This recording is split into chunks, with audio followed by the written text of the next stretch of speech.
মালদার হাবিবপুরে নাবালিকা ধর্ষণের ঘটনায় অভিযুক্তের শাস্তির দাবিতে হাবিবপুর এলাকায় স্থানীয় বিজেপি বিধায়ক জুয়েল মুর্মুর নেতৃত্বে মালদা নালাগোলা রাজ্য সড়ক অবরোধ।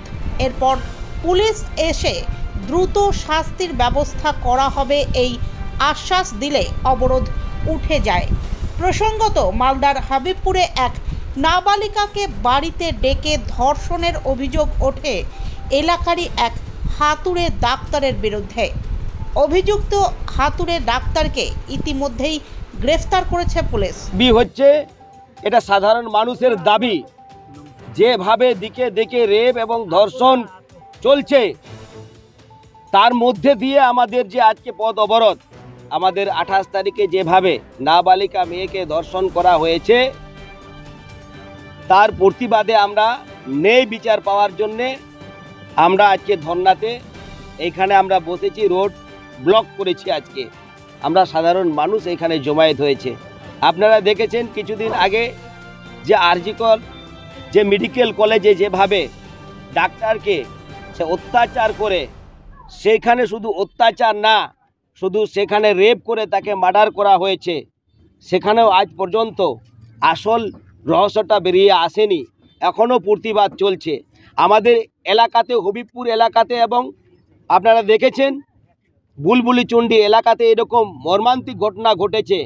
নাবালিকা মেয়েকে সেখানে মার্ডার করেছে, সেখানে নাকি প্রেম ঘটিত এরকম কথা চালিয়ে দিয়ে সেখানে ধামা চাপানোর করা হচ্ছে।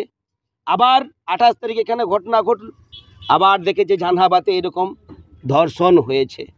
তো ধর্ষণের উপরে ধর্ষণ চলছে।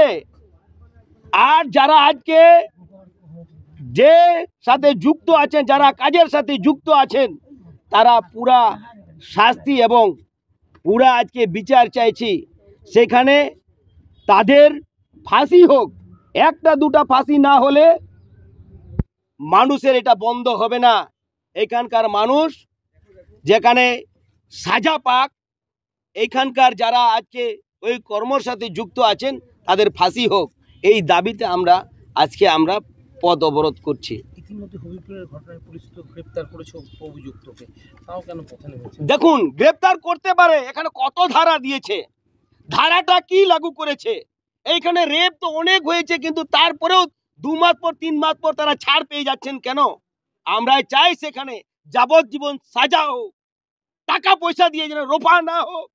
আমরা চাইছি সেখানে সঠিক বিচার হোক, আদালতে বিচার চাই। বিচার চাওয়ার জন্য আজকে আমরা পথে নেমেছি, আজকে পথ অবরোধ করেছি।